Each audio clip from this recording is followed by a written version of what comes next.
Good morning. Now let's try that again. Good morning. Good morning. There we go. Speaking for the veterans, I just want to give you a heartfelt thank you for everyone for being here today. It really means a lot. Today, it is my privilege to honor a veteran of the greatest generation. And that veteran is George Kalamkarian, World War II Army veteran. Wait, George. There he is right there.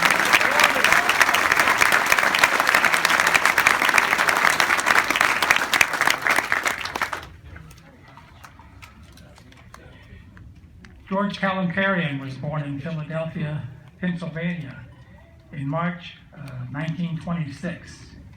When he was 10 years old, his family moved to Fresno, California. George joined the military cadets while he was still in high school. He originally wanted to be a pilot, but after seeing everything that happened on December 7th, 1941, Pearl Harbor, George decided that becoming a pilot might not be the best choice. George registered for the draft at the age of 18 and applied for an educational deferment, but somehow the paperwork for his deferment was changed from educational to agricultural. Yeah, that chance, huh? This became a problem in 1944 when during his second year of college, George was called to report for service. You're in the Army now, buddy. After completing only 13 weeks of the typical 18 weeks of basic training, George and his fellow recruits were told to pack up their gear, and they were on their way to Europe. The war was taking a high toll on our soldiers, and their training was cut short, so off to Europe he goes. However, at the last minute, with his bags already packed for the cold European winter, George's orders were changed, and he and 4,500 other crew members and Marines headed for the Philippines aboard the USS General Grant. When George arrived, he reported for duty to the 32nd Infantry Division, Company H, which was considered a heavy weapons group. Can you say artillery? Company H was normally consisted of 250 soldiers, but it was down to only 12 soldiers, and 11 of them were new recruits. There was one soldier that stood out. The longest serving soldier in Company H was named Hughes. Hughes had served a total of 4 years, and he'd not been home once during that entire time. Poor Hughes. Anyway, George and his regiment arrived in the Philippines in May of 1945, just in time for the battle to control the Villa Verde Trail. The 32nd Division was ordered to cut the Japanese off from their supplies. To do this, they had to go from the plains and through the mountains by way of the Villa Verde Trail. The trail took the troop along the sides of the mountains, 4,000 feet above sea level, often covered in fog, drenched in rainstorms, or exposed to stifling heat. Through this, the path the 32nd fought through countless hidden caves which were being used by the Japanese as defense positions. The men were exhausted, and at one point they stopped to rest. George lay back with his gun by his side, and he fell asleep. When he awoke, his squad was gone. He was alone in the middle of hostile territory. George had never felt so scared. Not knowing what to do, he started walking in the direction he believed the squad would be going in. After about a mile, George found his squad digging in. Lucky George. In George's absence, the squad had been instructed to buddy up with someone, and by the time George had arrived, there was no one left to buddy up with. This gave George the opportunity to buddy up with the squad leader, and in turn, the opportunity to take over communications for the squad. After being in the area for about 4 days, George received a call to send Hughes home, a soldier with the seniority. When George gave Hughes the good news, Hughes thought George was playing a trick on him, and he didn't believe him. He wasn't buying it. George had to get the squad leader to convince Hughes of the good news. This was one of the things that George loved best about this communications job. Every now and then he was given the privilege of passing on good news, and that made George feel very good. In August of 1945, George traveled with a convoy to Manila for a weekend off. In every town along the way that the convoy drove through, people were celebrating and cheering in the streets. Party time. When the convoy finally reached Manila the following day, the town was quiet. It was the middle of the day and no one was around. That's when George learned that the Japanese had surrendered the day before, and everyone in the town was passed out and hung over from all the celebrations from the prior day.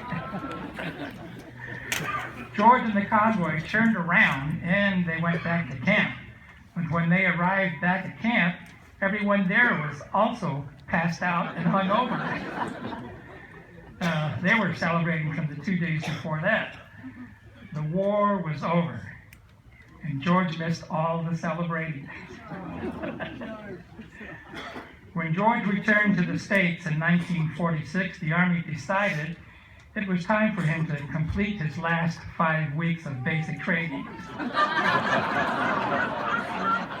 Thought you got away with one, huh?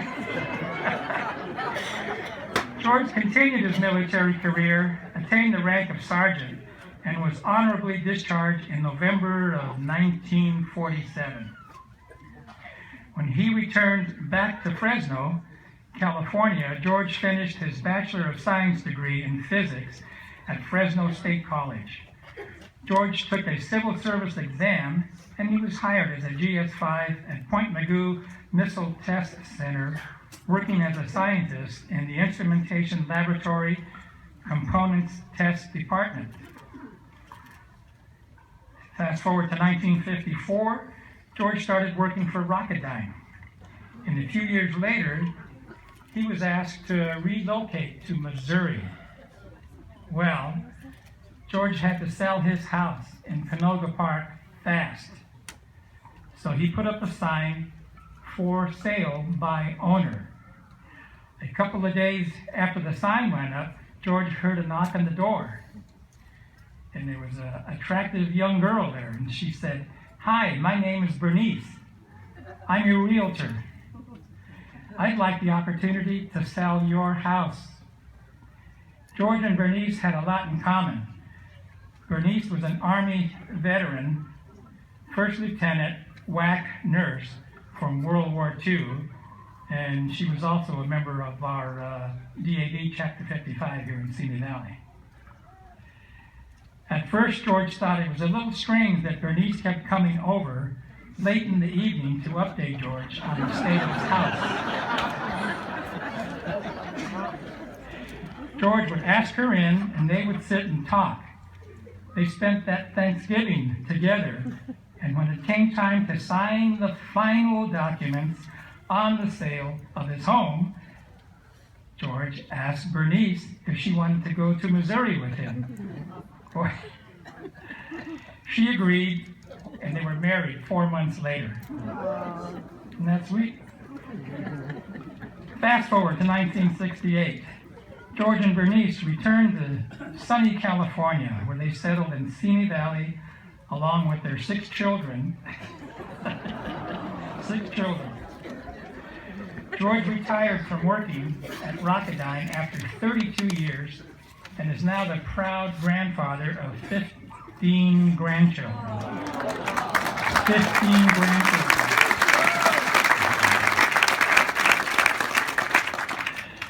As an avid supporter of the USO, George believes in giving back to an organization that does so much for so many men and women in the military.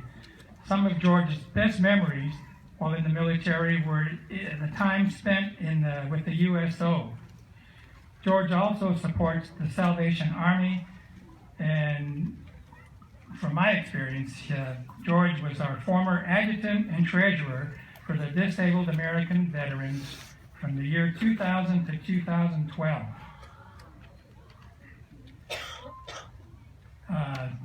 Thank you so much, George, for being my advisor, for being my mentor. Thank you so much for teaching me the rituals of the DAV. Ladies and gentlemen, please join me in honoring George Kalamkarian for his service to God and country.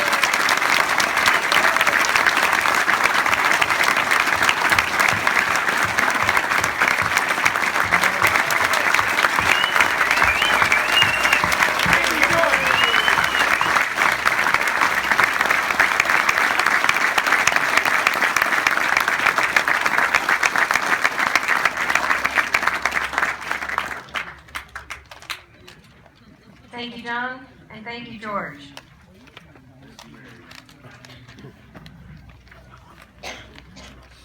At this point, we are very happy to have Patricia Saraceni